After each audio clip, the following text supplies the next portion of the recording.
Shu topda siz ayol sahobalar orasida o'ltirib, payg'ambaringizdan Mirojning hayron qolarliq ajoyibotlarini anglashni intizorlik bilan kutyapsiz. Mana Sidratul Muntahoda mehmon bo'lgan zot sizga yaqinlik ovozi bilan gapning meg'izini so'zlab, gapini boshladi. Meni osmonga chiqilgan kechasi dimig'imga shundoq mezilik bir xushpuroq urildi. Man, "Ey Jibril, bu nimaning purqi?" dedim. U menga bu Fir'avnning xizmatchisi Moshitaning va uning bolalarining purqi dedi. Man Fir'avnning xizmatchisi Moshita kim? dedim. U Moshita bir kuni Fir'avnning qizining chechini taravatdi. Tuyuqsiz targ'oq qo'lidan tushib ketdi.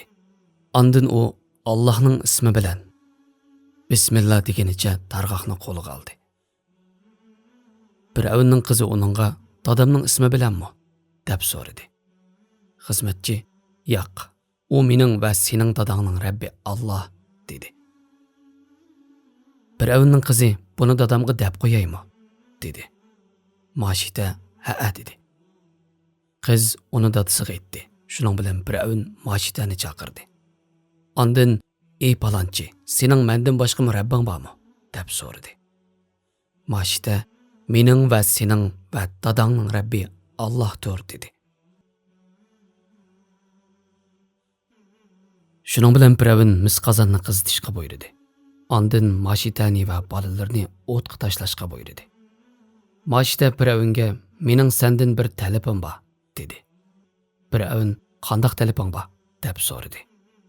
Moshita "Mening so'ngikim bilan bolalarimning so'ngikini bir xaltaga yig'ib, ondan dafn qilishingni talab qilaman" dedi. Fir'avn "Bu talabing sening bizning ustimizdagi haqqing bo'lsin" dedi. Shuning bilan Fir'avn Moshitaning bolalarini uning ko'z oldida birdan o'tga tashladi. Navbat imindigan bovuqiga kelganda u xuddi bovuq sabablik ikkilinib qolgandek edi. Bovoq suvonga kelib, "Ana, mustahkam turg'in. Haqiqatan dunyoning azobi oxiratning azobidan yengildir" dedi. Ey sahoba ayol, imonning qalblarga qanchalik ta'sir qildiganligini ko'rdingizmi? Insonni ojiz maxluqdan faqat Rabbiga egiladigan mustahkam taqqa qandoq o'zgartiradiganligini ko'rdingizmi? Moshita faqat manglagan xizmatchi ichidagi oddiy bir choch taraydigan ayol edi. Fir'avn bo'lsa, man deydigan kuchlik erlarmi ayminadigan.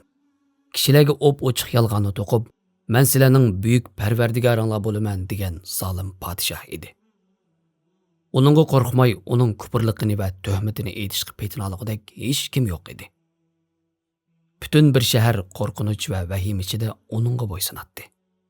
Lekin iymon mana bu adolatsizlikni o'zgartdi. Ojiz bir xizmatchi ayol zulm bilan hukm qilayotgan podshohga kufr bilan ibodat qilinayotgan ilohga qarshi chiqdi. Agar tarozini ostin-ustin qilib o'tgan iymon bo'lmagan bo'lsa, bu kurash allaqachon mag'lub bo'lgan bo'ladi. Moshita man degan erlarmi titraydigan yerda mustahkam turdi. U Fir'avnga buningdan burun hech kimdan anglab boqmagan bir gapni qildi. "Mening va sening Rabbing Allohdir." Fir'avnning butun qo'shinlari uningga hech qanday foyda yetkazolmadi. Uning barliq kuch-quvvati yo'qolib ketdi. Pastgo'yga tushgan holda dediki, Moshitadan tavhid darsini oldi. "Mening va sening Rabbing Allohdir." Agar iymon bo'lmagan bo'lsa, biz bu ayol haqida anglamagan bo'lardik. Tarix xuddi millionlagan kishilarni tilga olmagandek, yo'gigandek, qatlagandek yo'q qilib o'tgan bo'ladi. Lekin iymon degan qalbga haqiqiy yerlashganda Allohning eng kuchli qo'shiniga aylandi. Siz iymoningiz bilan garchi ayolligingiz urg'ib tursimi, siz bir tog'siz. Har qancha yolg'iz bo'lsangizmi, iymoningiz bilan bir qo'shinsiz. Iymoningizla bo'ldikan, sizni bu dunyoda hech nima mag'lub qilolmaydi. U sizning eng kuchli qoralingiz, eng o'tkir qilichingizdir. Aynakda o'zingizning ayollik nazokatingizni ko'rsiz. Sizning fitratingiz nazokatingizni namoyon qilib, o'zingizdagi muhabbat ishtiyoqini qondirishga moyil keladi. Lekin qalbingizdagi iymon sizni o'z-o'zingizga bu go'zallik ko'zlardan saqlanishi lozim. Bu nazokatni o'z egisi kelganga qadar yushirishim kerak. Shundoq bo'lgandala, u meni do'kondagi aynak jihozlarga tizilmaydigan sadaf ichidagi marvoyatni topgandek topadi, degizidi. Oltinni hamma odam ko'ra oladi. Marvoyat qimmatini biladiganlarning tepish uchun yoshirinib turdi. Siz iymoningiz bilan texmi kuchliksiz. Ba'zi kishilar uchirgan kambag'allik sizga kelib qolishi mumkin. Ba'zi kishilar bu kambag'allikka qarta isyon qiladi. Ammo siz bir muslima bo'lish sifatingiz bilan Alloh taolo mendan nurg'un ne'matlarni oyimidi. Osmon va zaminning xazinasi uning qo'lida. Lekin bu dunyo imtihon dunyosi. Alloh kambag'allik orqali sabr qilamdim yoki tuzkorlik qilamdim, mana naq buning uchun meni imtihon qilyotdi. Men sabr qilaman. O'zimdan hisob olaman. Ey kambag'allik, sen mening yenimdagi xohlagan narsani ep ket. Sen o'zing xohlab qo'yib qo'yolmaysan yoki ep ketolmaysan. Buyruqlarning hammasi Allohga xosdir deb tasalli topsiz. Shundaqla siz o'zingizga suyimlik payg'ambaringiz orqali tasalli berasiz.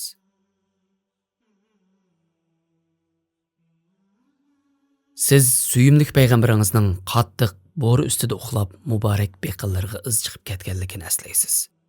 Chunki uning yumshoq ko'rpisi va yoki isil karovatlar yo'q edi. Va yana siz suyimlik payg'ambaringizning ochliqdan qo'rsqiga tashlangan, kullab tomoq etish uchun o'chqiga o't yiqilmagan. O'zi va ayollarining yeyish uchun uyida suv va bir tal xurma chag'liq yeydigan narsami tepilmagan kunlarni qandoq o'tkazganligini eslab, suyimlik payg'ambaringiz duch kelgan ishlar oldida siz duch kelgan ishlarning oddiy ekanligini his qilasiz. Shuning bilan o'z-o'zingizga men sahoba ayollardek bo'la olmayman. Men suyimlik payg'ambarim sabr qilgandek sabr qilaman deb pichirlaysiz. Sizning tog'dek iymoningiz bor. Kishilar kasal bo'lgandek sizmi kasal bo'lasiz. Kasal ularni norozi qilib qo'ydi.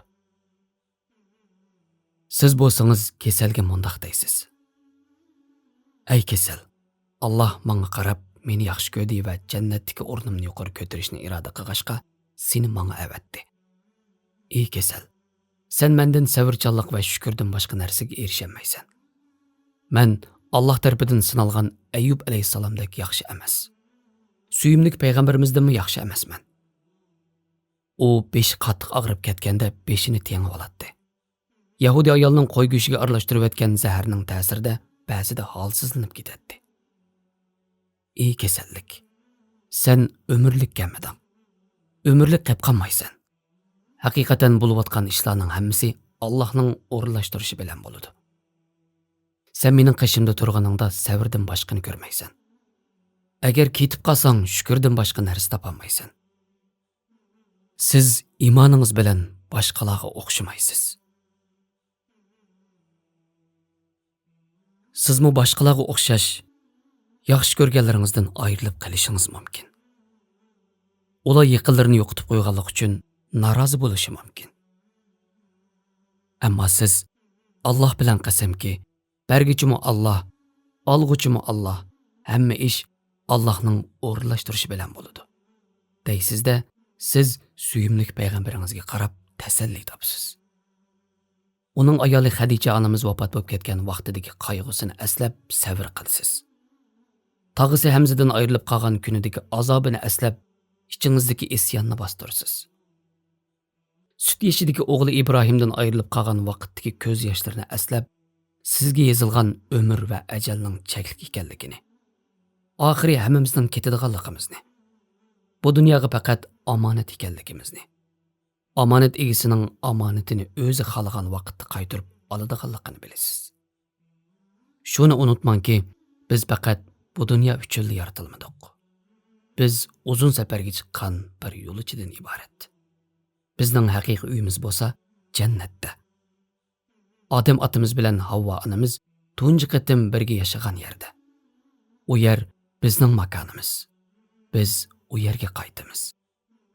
Shuning uchun sabr qiling. Alloh nimani talab qilsa, shuni bergichidir.